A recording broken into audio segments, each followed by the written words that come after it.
Was anybody else kind of disappointed by the anime Love After World Domination? I've been a fan of Tokusatsu for well over a decade now, and one of my favorite recurring tropes is the episode or episodes where either the villain or the hero ends up falling for somebody from the other side. Be it as part of a scheme from the villains, or as just a legitimate doomed romance, it's always pretty fun to watch. So, needless to say, when I heard that there was going to be an anime in the works all about a Sentai team leader falling in love with the enemy general and having an entire secret relationship that they have to keep hidden from both teams, it sounded so much like my jam that you could write a 400-page novel about it. And while in the end I did think that the show was cute and certainly accomplished what it set out to do, there were some minor nitpicks that ended up keeping me from enjoying it as much as I hoped I would. You see, there generally tends to be two types of Tokusatsu parody. The first is the kind where you can tell that it was made by legitimate fans of the genre, using familiar tropes and story beats as a springboard to create something new, but obviously made with love and reverence for the source material. Think something like Unofficial Sentai Akiba Ranger. The show poked fun at Sentai fans and various other types of otaku, but it was very obviously from a place of love that understood how people became fans of things in the first place. I honestly found it hard to watch Nobuo Akagi being a giant dork and not think, God, he's just like me for real. The second type of Tokusatsu parody tends to be just about every American-made parody that uses Mighty Morphin Power Rangers as the basis of its source material. I love Key and Peele, but frankly the Power Falcon sketch is about the perfect crystallization of every annoying "boy howdy, aren't these shows about spandex superheroes so silly" trope that's ever been made. Well, now, here's the issue, is that you're gonna give me an order, I'm not gonna know you're talking to me. I'm not in the Black Falcon. Come on, chill it out, Black Falcon. Yeah, Black Falcon. Relax. First of all, I don't like the way you guys are saying black.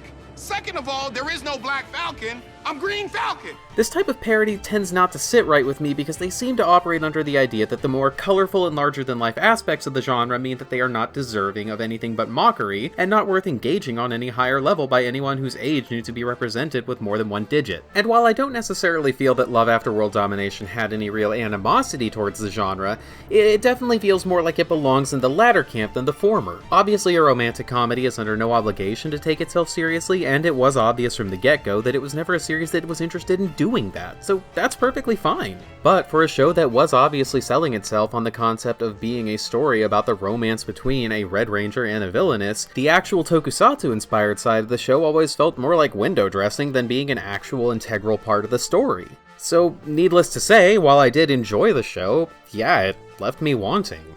I wanted a show that I could both enjoy as a romantic comedy, and one that would feel at home on the TV screen on Saturday mornings. Hey, I like Kissy Kissy Goo Goo and Skull Squisher. And while that isn't what I got from Love After World Domination, there is a manga out there that was able to deliver on that exact concept. And as a bonus, it's gay as f***. Written and illustrated by mangaka Sometime, and told over a tight 5 volumes, Superwomen in Love is not just a genuinely funny and heartfelt romantic comedy that oozes love for its inspiration from every panel, it's also kind of a better Kamen Rider story than some of the actual seasons of Kamen Rider I've watched through the years. Superwomen in Love is the story of a budding relationship between the villainous Antinoid executive Honeytrap and the heroic Honjo Hayate. Those of you in the audience who are already familiar with Kamen Rider no doubt just had your ears perk up at the sound of that name, as it serves as the first signal to readers that the writer is going to be paying tribute to the stories that inspired it. And for those who don't recognize the reference, your homework for this video is to watch Shin Kamen Rider after we're done here. If you have Amazon Prime, you can stream it for free. No excuses, it is one of the best movies that came out last year. Now, Hayate is our henshin hero for the story who, with a mighty cry of "Transform up!" dons her armor and fights under the alias of Rapid Rabbit. And while I don't want to keep trying to build this manga up by comparing it to Love After World Domination, this is the second sign that we're reading a story that doesn't feel the need to lampoon the genre that inspired it when it isn't necessary to do so. Unlike the goofy half-helmets of Love After's Gelato 5, seriously, what the hell? Rapid Rabbit actually looks like the kind of suit you'd expect to see in a real Kamen Rider show, with a few unique design flares that give it an identity and feeling all its own. Our other lead character, and frankly the true star of the show, is the aforementioned Antinoid officer Honeytrap. While Honey typically takes on the form of a human woman for most of the runtime, she does have a monstrous form befitting her role as a Tokusatsu Kaijin. Honey and all the other enemy officers use their dimension tools to switch between their humanoid and Kaijin forms with the phrase "transform on." And man, does Honey's Kaijin form absolutely rule. Just as with Rapid Rabbit, Honey's Kaijin form would look perfectly at home throwing down with those measly do-gooders on a weekly basis. She's imposing but alluring and reminds me of some of the best tokusatsu villainesses like Insan from Gokaiger or Medusa from Kamen Rider Wizard. But I'll stop before I start getting a reputation as the guy who thirsts over people in rubber monster suits. Besides, we all know the sexiest kaijin will always be Alien Baltan. Oh, those claws. So, our story kicks off in the midst of a battle that our hero has actually lost. Beaten down and defeated, the mighty Rapid Rabbit is at the mercy of the villainous Honey Trap, who is about to get to see the person underneath the armor for the first time and... Uh-oh. Gay panic moment. Yes, upon seeing the true face of her nemesis, Honey's mind is filled with but a singular thought. Fucking burn me! So gay is Honey Trap that she finds herself unable to finish off her nemesis, and when the leader of the Antinoids, the mysterious X, learns of this, Honey finds herself homeless and without a job. Not only that, but X is now sending assassins after Honey as the price of her betrayal. It is in this state that Honjo finds Honey and takes her in without a second thought because that is the kind, caring person and hero that she is. And from here does our story begin in earnest. Wait a minute. Oh god, I just realized they can't be gay, they're roommates. Alright, video's over, I guess. Sorry to mislead you all. Jokes about Sappho and her friend aside, though, Honey makes it clear in this moment that this is indeed going to be a gay as experience, and we get introduced to her complete goofball personality. I will let the following page speak for itself. Huh? I can stay here? That means we'd be shacking up! We'd be living in sin!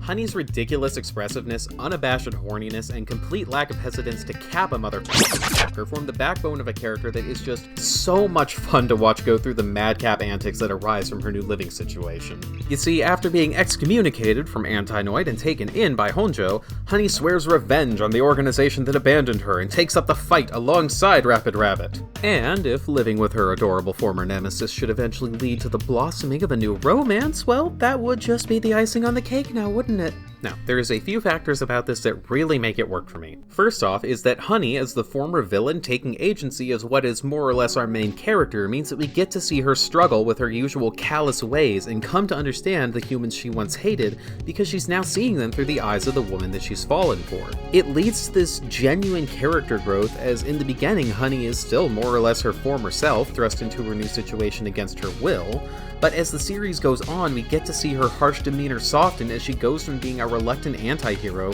to a genuinely kind person interested in saving humanity from the threat that she once worked for. And on a more aesthetic level, I also love that even after changing sides, Honey doesn't gain a hero form of her own like so many of the villains that from Kamen Rider that would eventually become riders themselves, but instead she gets to hold on to her kaijin form when she does battle. Honey's kaijin form is so cool looking that it would be such a waste to throw it away when she was forced onto the other side, and it also works on a meta-narrative level because it shows that no matter what, she still is Honey Trap.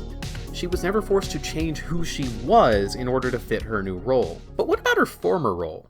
What is Antinoid? Well, the standard evil organization that you need when you want to create a Monster of the Week series. On a surface level, Antinoid checks all the boxes you're expecting to see. Mooks that make a single sound, specialized kaijin with specific theming, enemy officers, and a terrifying boss. But it is those higher-ups that really make the writing work, as we get to see so many disparate personalities bouncing off of each other as well as those of our heroes. Also, they've got gays of their own. Hell yeah. My fucking god! These bitches gay! Good for them! Good for them.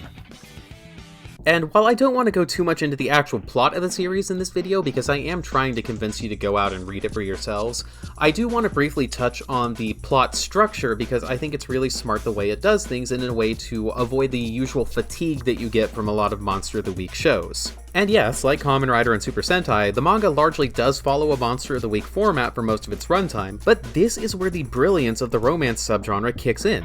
While generally new chapters are introducing Monsters of the Week for our heroes to fight, it generally tends to not be the focus of the manga until there's major battles. Instead, the focus usually remains on the development of the relationship between Honjo and Honey, starting from rocky beginnings and growing closer as they get to know each other more and more through the daily life and fighting at each other's side. Of course, that isn't to say that the manga doesn't doesn't deliver on the action, and that's what locks in my recommendation over some other stories that have attempted to do this same thing. When the romance side of the manga does get interrupted by the sudden appearance of a kaijin or an enemy officer, things kick into high gear as we shift effortlessly into the kind of high-octane action you would expect from a story with the DNA of Kamen Rider in its blood. Some of the battles in the last 2 volumes in particular are so hyped that I nearly jumped out of my seat and pumped my fist when they were hitting the high points. The final battle in particular being an absolute masterclass in Tokusatsu-styled spectacle.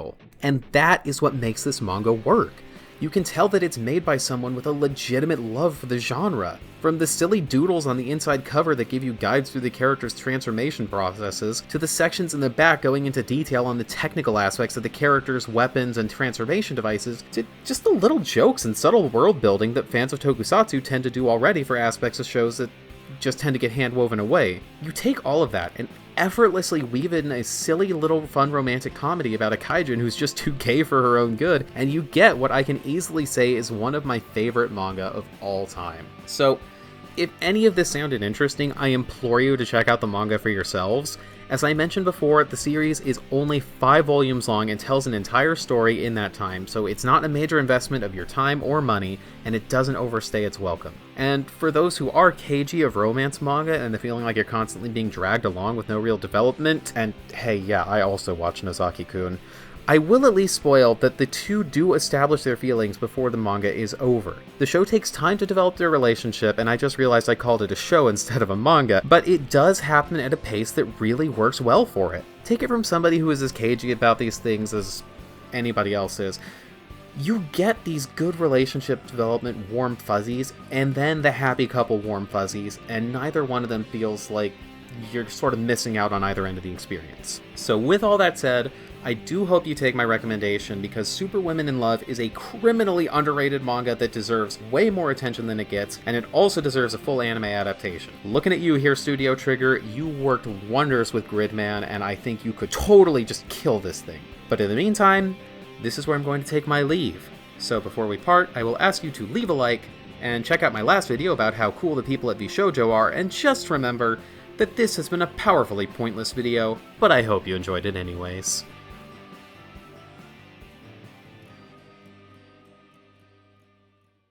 Okay, so this one's going to be a bit shorter than usual because I realized that having too long of an outro like I sometimes do with these is bad for the analytics on the video. So I'm sorry for like the 5 people who are actually listening to my spiels these entire times.